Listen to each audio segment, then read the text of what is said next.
So yeah, my name is Rob Gillanders. I'm an economist at DCU in Ireland. Easy way, if any of this is interesting to you, you can find links to all of it via my Twitter or our research center's handle. And also we have policy briefs in a kind of non-economist jargony way available in French, English, and Ukrainian for a lot of these things as well, if you find it interesting. So maybe if you click on to the next slide for me, or can I do it myself? Thanks so much.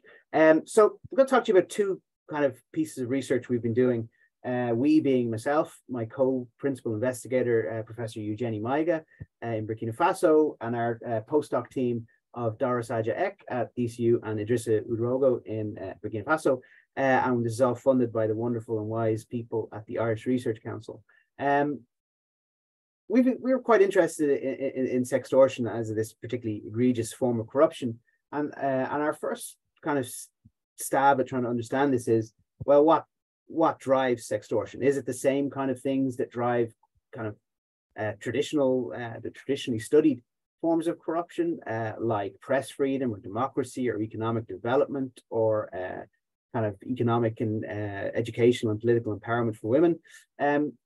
Using the kind of global corruption barometer data from Transparency International and some other data sources for things like press freedom and so on, we found that none of the traditional causes of corruption seem to predict the rate of sextortion across the world. But what really matters for the rate of sextortion is the level of corruption, or at least the perceived level of corruption.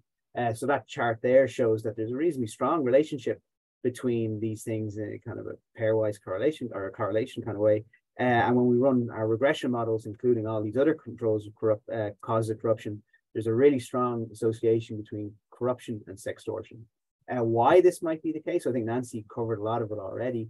We know a lot about kind of traditionally studied forms of corruption, and we know that it leads to accountability deficits. For example, Oz Dinser and Michael Johnson have a great paper in Governance last year, I think it was, that showed that more corrupt US states have higher rates of police killing African-American citizens.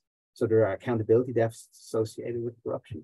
Informal networks allow a lot of this kind of stuff to propagate. But also some work that I'm particularly proud of that we've done at the Research Center and Anti-Corruption Research Center is looking at how corruption undermines other norms. And in particular, we have a paper, again, from late last year, that shows how people who've been exposed to corruption have different attitudes towards domestic violence and other things. So corruption kind of undermines people's moral foundations. So we think these are some of the reasons why you see corruption driving the rate of sextortion. Click onto the next slide for me, please. Thanks so much. The main focus of our funded research is really on this question here, which is, as others have said, the burden of sextortion or the incidence of sextortion falls most heavily on women and vulnerable groups such as migrants.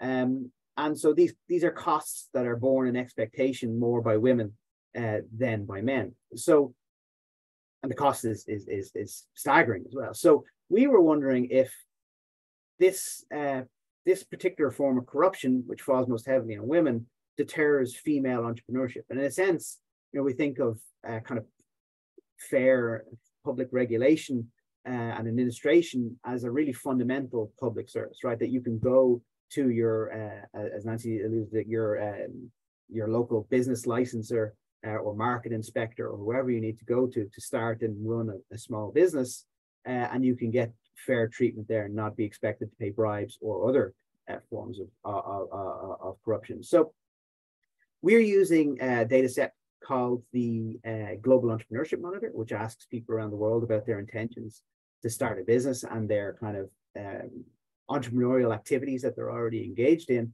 And we can show, I think, quite strongly that even controlling for the level of corruption and cultural factors and economic development and the kind of regulatory burden, the rate of sextortion across countries is a strong deterrent to female entrepreneurship. Women are less likely to be involved in entrepreneurial activities in countries where the rate of sextortion seems to be higher.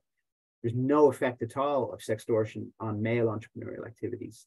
So we interpret this to be a fairly strong gendered effect of corruption.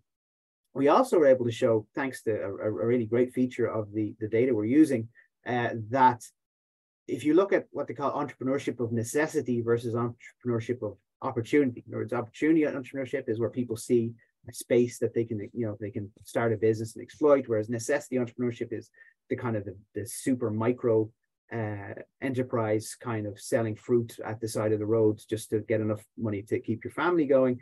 It's all about the opportunity entrepreneurship. Sextortion deters women from engaging in entrepreneurship of opportunity because they want to avoid that particularly horrible and significant cost that they're exposed to by sextortion.